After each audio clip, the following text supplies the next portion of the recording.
Welcome back to another session of At the Table with Susan and Lucy.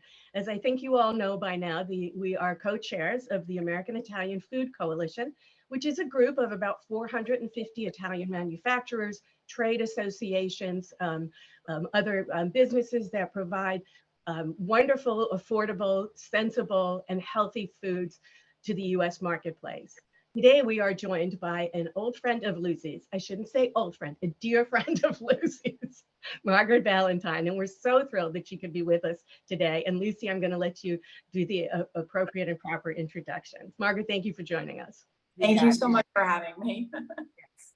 Well, Margaret, great to have you with us. And I want to tell our audience a little bit about you.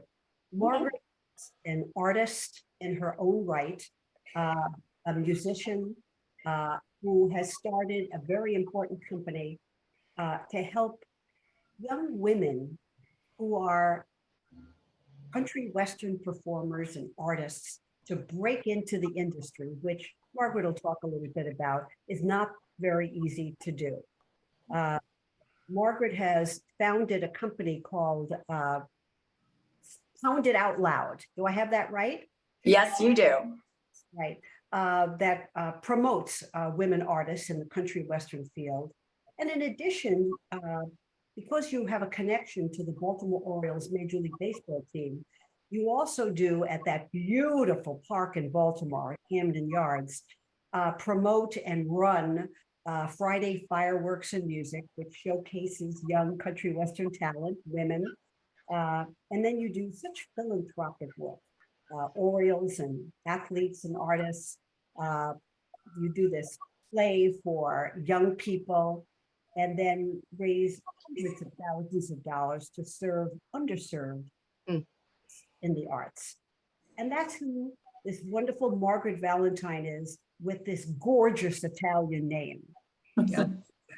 Again, I just want to say that's who you are, and we're so proud that you're here. Susan? Yeah, thank you, Margaret, so much for all the work that you're doing on behalf of women and underprivileged people. I was just so excited to meet you, and I thank you for your energy and dedication for speaking up for all of us and all those who don't have a voice. So bravo to you. Thank you very much. I do want to find out a little bit more, because this is all about Italy. I believe your Italian connections are from Sicily. Yes. If you could talk a little bit more about, when your family came over and a little bit more about your heritage back in the motherland. Well, first of all, thank you. I'm really excited to be here and to chat. I love women supporting and empowering women. And I love my Italian heritage and food. So this is such a great fit. Triple, like you would say in baseball, triple play? Yes. The interesting part is the Valentine part is, which Lucy, people do think that a lot. That's not my Italian side. Oh. My father's last name was Valentine. My mother's name was Sant'Angelo, Francis Sant'Angelo. So they were the Italians. And the story was basically, my mother was a poorer Sicilian, and my father was more, actually I have on my father's side a certification from the DAR. So it's really such a contrasting, hybrid of two cultures and two communities. But it's funny, when I was little, I always just seemed to bypass the DAR thing. I was always really proud, and I would always tell people I'm Sicilian.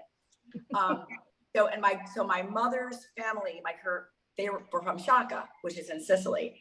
And I think they came over, I don't know exactly what year, but my grandmother, who passed when she was 90, I'm pretty certain was born in the United States, but her parents absolutely came over from Sicily, and they settled like a lot of immigrants did in Brooklyn. Mm-hmm. So I grew up my first memories of Italian food and family were going to Brooklyn, to Mott Street, to my grandma Rosie's house. And it was a very small little apartment. But the first thing about the food I noticed was, it's funny, and I didn't notice it until later on, we would always have the salad at the end of the meal. Yes. Right? Which is, they don't do that, but and it was always a very plain salad, sea salt, lemon. There was never a cream dressing. There was never croutons. There was none of that. It was just maybe red wine vinegar. Yes, yes, red wine vinegar for sure. Back in Yeah. the day, right?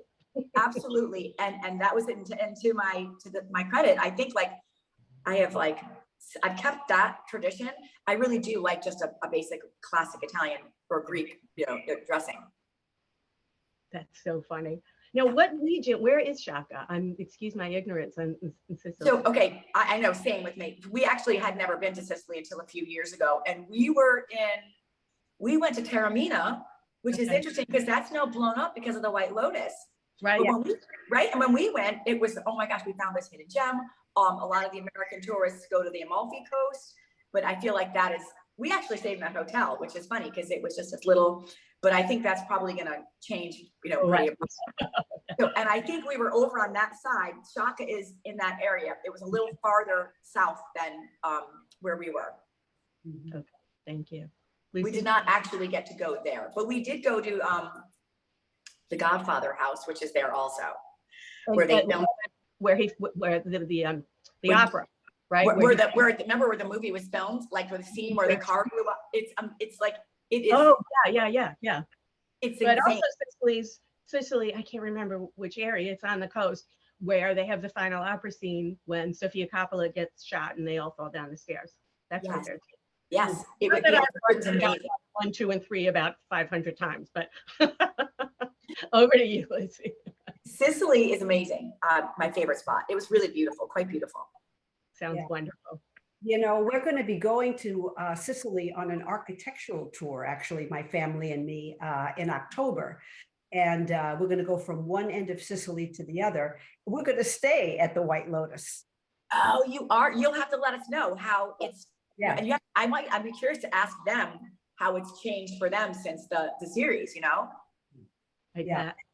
I'll take a lot of pictures, Margaret. Yes. Thank you. That will be interesting now. Hopefully, Lucy, I'll be texting with you and communicating with you because the Orioles will be in the postseason. So I won't be too disgruntled about missing a trip to Italy in the fall. And the good news is that with my app, I will be able to watch those games even while we're touring. Yeah. Yes. I never miss.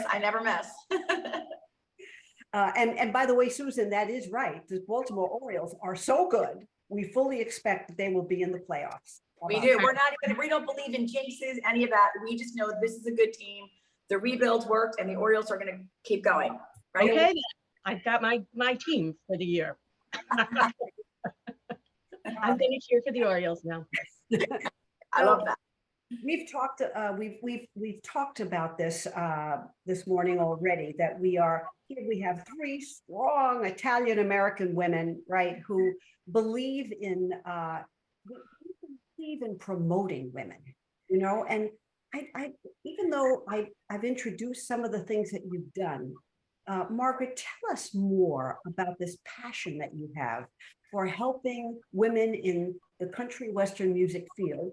You're an accomplished musician, and you've even been interviewed in articles about this level of passion that you have for the inequality, shall we say, in the industry and the importance of promoting women. Talk a little bit about that. Well, I think, unfortunately, the disparity with women in country music, I think women still in a lot of, crossover into a million different industries and facets of the work sphere, and women are still often marginalized. I think we are still, for as far as we've come, I think we are still held off into a different standard than our male colleagues. I think it was really, there was a big gaping hole in country, especially in Nashville. I went down there. I originated as a songwriter. And I love that you called me an accomplished musician, but truth be known, I'm terrible. I'm a good songwriter and I have a really good ear. So I taught myself how to play guitar and piano, but yes, I will not be answering an ad for a guitar player or a pianist anytime soon. But I get my point across. So I went down there, I was a writer, but I knew I'd wanted to start a company. And it was really through being down there, just sort of weaving around just the general vibe of Nashville and the industry, when I really saw that women, I was all of a sudden, you put the radio on and you hear, I counted one day in like a 30-minute or an hour span, it was maybe 7 or 8 males that they played, male artists, and then there was one female, and it was always Carrie Underwood or Miranda Lambert, and they just keep that levy down, and I sort of, and then I heard there was a big scandal. Thankfully not, I wasn't involved, but a national year, like it was called Tomato Gate, where a top radio programmer went public and said, well, that's just the way it is. I think the female writers need to bring it more. And he said, think of country music as a big salad and women are the tomatoes. Ooh. Which, I know, it's terrible. He wouldn't backpedal. And it was a really big thing. And a lot of women, there are a lot of really amazing women that are vicious fighters and advocates down there. They all started immediately, hashtag Tomato Gate, and got right back at him. So it's a bit of that going on. And combine that with the fact that the industry, the music industry, is sometimes very unfair to artists in general. It is very slanted. It's the deals that they make with these young artists usually heavily favor the label and with this master ownership, and they just don't favor, not even my favor, they don't empower the artists. They don't empower the artists enough. Especially with females, they'll see a cute female that can sing, and even if they are interested, if she can write as well, they get them in, they sign them, they go, oh, this is different, let me sign it. They sign it, they water it down, they homogenize it, they don't give her a voice. Especially in country, you have to don't say that. The audience isn't gonna like that. Don't post about any feminist causes. Don't even mention the pro-choice movement, reproductive rights. And I sort of called foul on that, very, I hope nicely. And I knew I wanted to start something different, And I heard this artist named Carter Faith, who, and I heard her, she was still in high school. I took a listen. All I knew was Carter Faith is a songwriter. This was a song that she wrote, and I signed her based off of one song, which is sort of unheard of. I listened for 12 seconds and I told my husband, I'm starting my company today. This artist will be the flagship. And it's sort of full circle right now because today she dropped her single called Wild.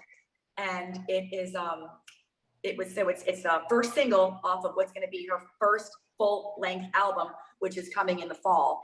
And it's already blowing up. I've been busy with that this morning, and it's and she's going out this summer on tour. She'll be out with Maren Morris, Keith Urban, Little Big Town.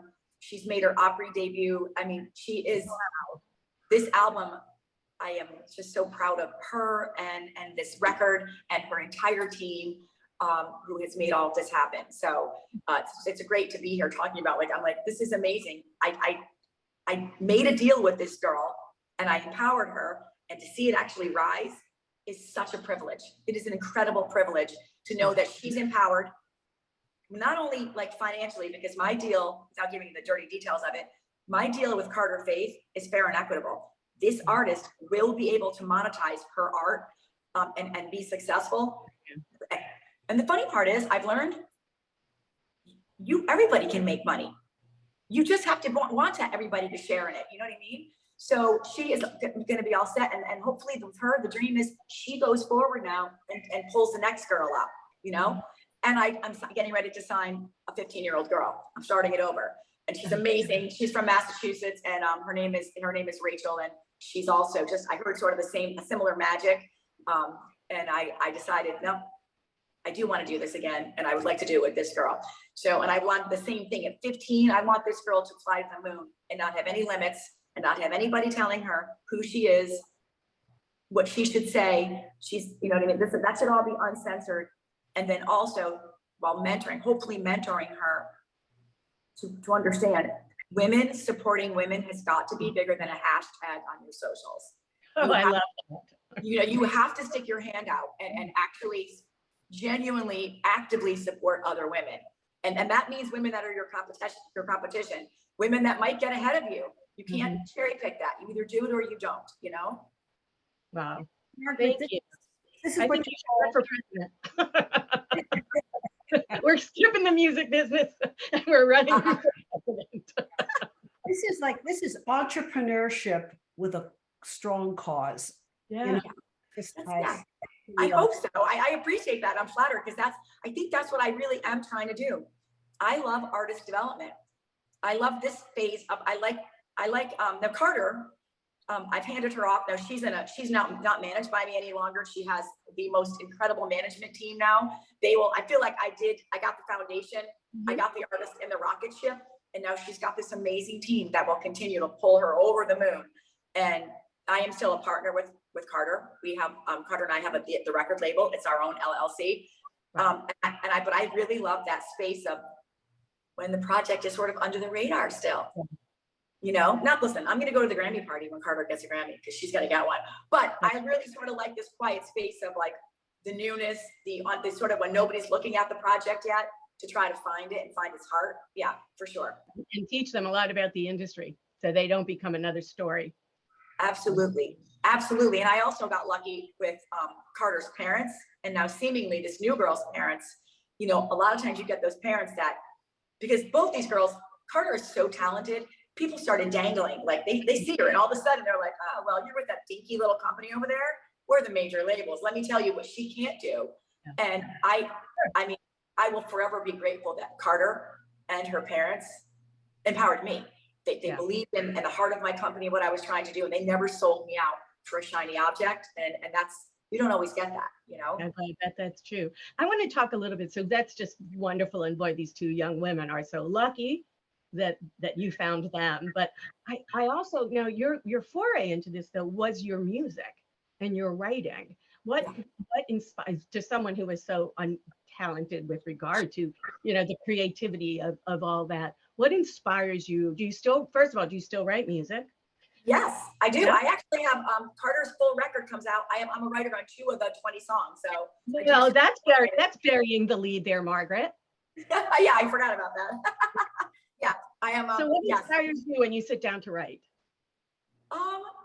It's interesting because I'm not the artist. So if you're writing, if you're a songwriter that goes in a room to write with the artist, really the job is to help the artist. What is her vision? What is, you know what I mean? And so, you know what I mean? So I'm really sort of shaping her vision. But personally, if I was writing for myself or just to write, I think I'm inspired by a lot of things. The world around you, relationships. Sometimes it's about me and what I'm feeling. Sometimes you sit back and you observe someone else and you write that. I think the story, there's really not a lot of organization to it as far as I have to come in and I write the first line of the first verse, the Brit. I mean, sometimes you get up and you're like, oh my God, you write 3 lines and you realize that is the hook. That's the chorus.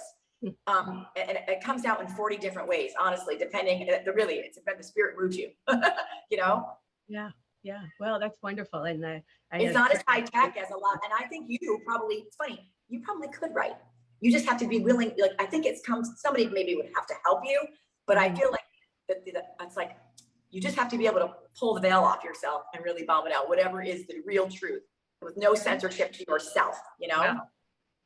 And didn't you just, you were sort of out of pocket last week, Margaret, locking yourself in a room and writing a script though for a movie? Yes, I'm writing, actually, so the Jones family is apparently just riddled with talented people. Carter's entire family is just like, the talent just like doesn't stop. And they're all really smart business people. So her mother had an idea, and I can't tell you too much about it, but her mother had an idea. She called me and she said, what do you think about this concept for I think it would wind up being a series, like a streaming series. And she said it to me, and I mean, it was a really great idea.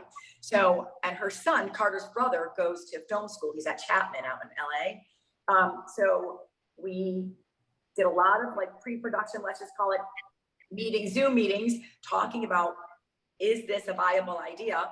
And it kept moving, and we got to the point where it was moved enough that we needed to be in a room together. We needed a whiteboard.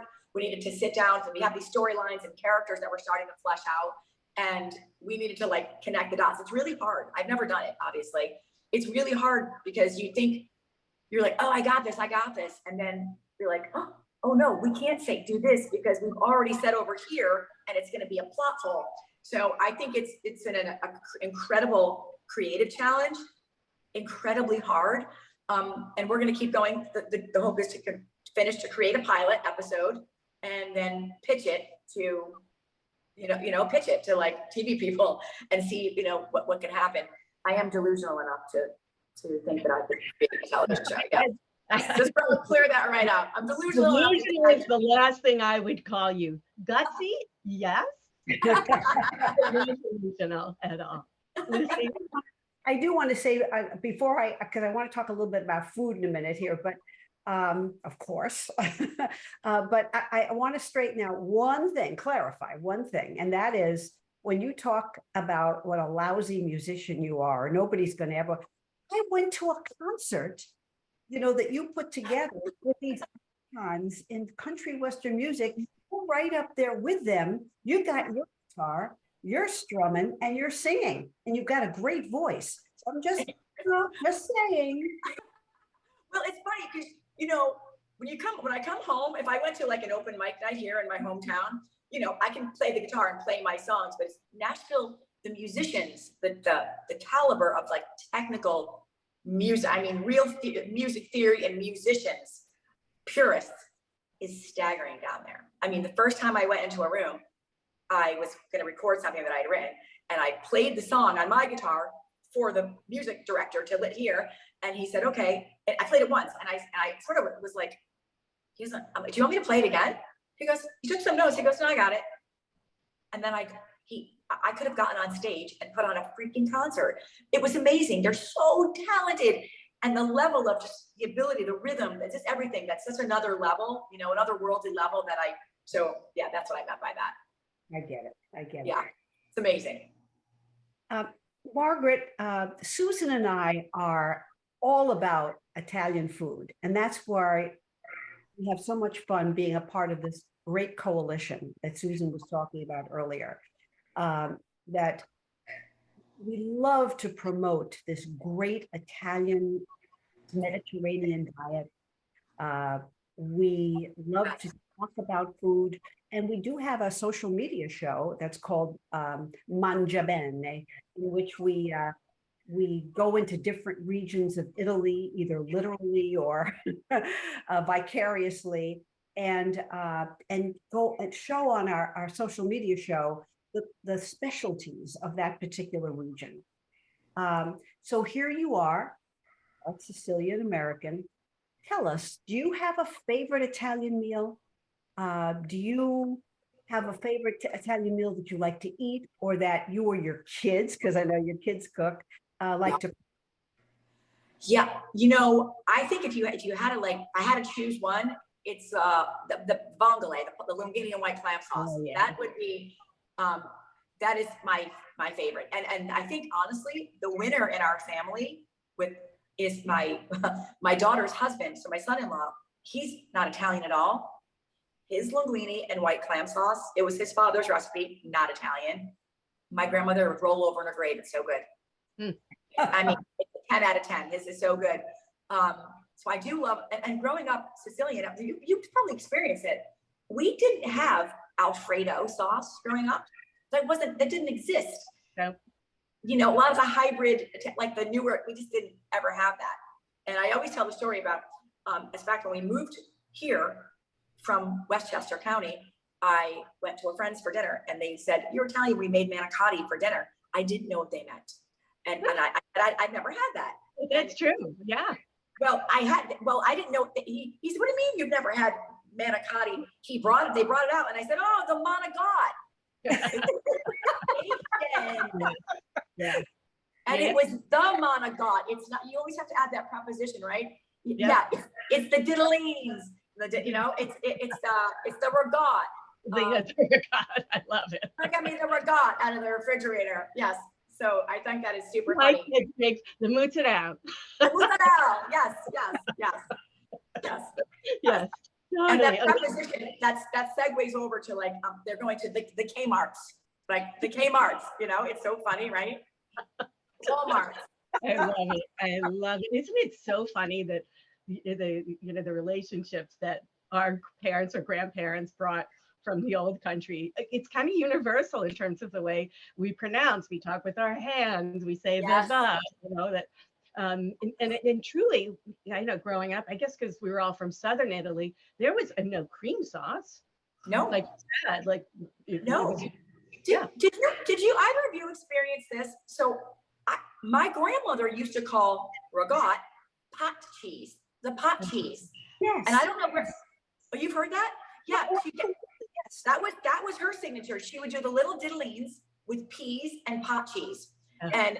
And it's like poor people. It's fun. They grew up so poor. My mother, my mother wouldn't eat that if you paid her, because it's for her, it's reminiscent of just being poor. Yeah. Where she doesn't hang on as much to those, what I consider I consider that a good memory or nostalgic, you know? Yeah, so we had a lot of like Italian like that. Yeah, right. I mean, my grandmother was the same way. She was born in the United States, came from a family of 10. They weren't eating a lot of beef. You know, it was the lentils and spaghetti, the lentils and peas, you know, zucchini with potatoes, whatever you could eat to fill you up. Peppers, potatoes, and eggs. Yes, I like pepper, potatoes, and eggs. Yes, we used to have that all the time, peppers, potatoes, and eggs. Yeah. Same. And now it's considered, you know, the best parts of the Mediterranean diet. Yeah. Yes, it is a healthy diet. It's good for you. And I'll tell you one more thing, then we'll stop. I had 10, my grandmother came from a family of 10. Now, one was overweight. Because of the diets that now, you know, nobody was hungry. They just ate really healthy food. And it's the lack of processing too. I mean, I'm pretty sure my mother is 80, gonna be 81. My mother does not go to the drive-thru. I mean, she just does not go. We didn't grow up going, you came home, nothing was in a package. You know, It was salad. It was something that, you know what I mean? It was, you just didn't do a lot of that, which I think is really great, you know? So I'm glad my kids like to cook, and I'm glad we do. When we go to Nantucket in the summer, we really go out to dinner a very small handful of times. The rest is like mealtime with charcuterie, and then somebody turns the grill on, it's fish, or we cook as a family, which is really fun too. So lovely. Such lovely time. Yeah, same thing. You know, nobody in my family was overweight. And this is, you know, I think about grandparents and think about the way we ate. It was always pasta. Yeah. It was. You know, Yeah. but the lentils, that certainly filled you up and it built muscle, you know. Well, and the other thing is, like you said, we would have salad. I didn't grow up having dessert every night. Right. You didn't get dessert every night. You're right. I mean, every once in a while you would, and probably would eat dessert like at an off hour. But if you ate your food, then you had your salad. You didn't want dessert after that. Yeah. Right. No, that's actually a good point. You know, dessert wasn't a regular part of the program, you know? Yeah. And then I also didn't like the Italian cookies growing up, which is funny because now I just love them. But I wanted Oreos and like another butters when I was young. I didn't want those like Italian cookies, those no names. And it's funny how you switch and now you're just so happy to have them. Very true. If it was summertime and we really wanted some dessert or something cool, remember, like the three of us did, grew up in New York, my father would have us jump in the car and drive to Jamaica. And I don't mean the country. Drive to Jamaica, where the little man on the corner would sell Italian ices. And ices. Ices, yes. Really? Yeah. Yeah. Do you still buy like, and I'm talking about the weight and the processed food. I do try to buy pasta imported from Italy. I try to buy, I feel like and I've heard, I don't even know if this is true, and I'm absolutely not even close to an expert. Or I did hear, and you read a little bit about it, that there's a list of ingredients that's widely banned over in Europe, and GMOs. So that would, I guess, make the wheat crop be a different wheat crop. But then I don't even know, like, where the US, if they import most of their, you know what I mean, pasta or wheat. So but I wonder if there's any correlation to the wheat crop, no matter where you're getting it, sourcing it from, you know, and then the outcome of gluten is, you know what I mean, intolerances and all of that. I'm not, you know. I don't know, but that's a really interesting thing for us to look up for our next show. I do know that in my travels in Italy, I've been on many farms, and these are not massive farms with GMOs. Everything, you know, it's organic after organic after organic. So I have to think that Italian pasta products that Yeah. come over. And don't we always say, because we go to Italy a lot, like, and you just think, oh my God, I must have gained 10 pounds because all I've done is eat pasta. And you don't. You don't. You really don't. And you eat pasta or pizza literally every day. And I don't think every single way you walk, and I do think that's a little bit of it, but I don't feel like I ever walk enough that it would, to satisfy the amount of eating I do. Agreed, 100%. Yep. Okay. Um, is there, before we take our leave of you, and thank you so much, is there any concert or event that you'd like to have an opportunity to promote before we say goodbye to you? I would love it if everyone would stream Wild by Carter Faith. It is available on all streaming platforms, Spotify, Apple, pick up streaming platform. Yeah, the single is called Wild, and it's out now, and it's a good one. Yeah, you listen to it. It's a really good Friday night happy hour single. So That's great. yeah. Sounds good. Now that my happy hour starts at like 3 because I'm asleep by 8. You are my people. You are my people. Late day drinking and early sleeping is the dream. That's it. That's it. Well, thank you so much for joining us. You were such a pleasure. This was so fun. Thank you, Paul. This was great. Well, we'll have to do it again. I am in awe. I'm in awe of everything that you've done. And truly, Margaret, you have lived up to Lucy's billing of you. Thank you. I love Lucy very much. I always joke with my husband, I've met a lot of people through John, and, he lives in a very significant and professional space. And, you have to go out to dinner with people for certain reasons. And, some people you're sort of like, oh, I got to go to dinner with these people. But Lucy and Kent all day, every day, I love them both so much. We agree on that too. They are genuine. Thank you both for having me. Really, I hope to see you soon. Before we sign in, I have to have another plug here. We want to remind everybody to stay connected. So when you go off, we're going to listen to your thing, and you're going to go on our Instagram and Twitter, both at AIF Coalition. And for more at the table with Susan and Lucy, you can check us out at our website, www.aifcoalition.org.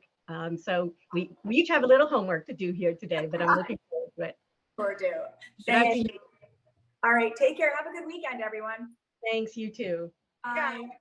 Yeah. Bye.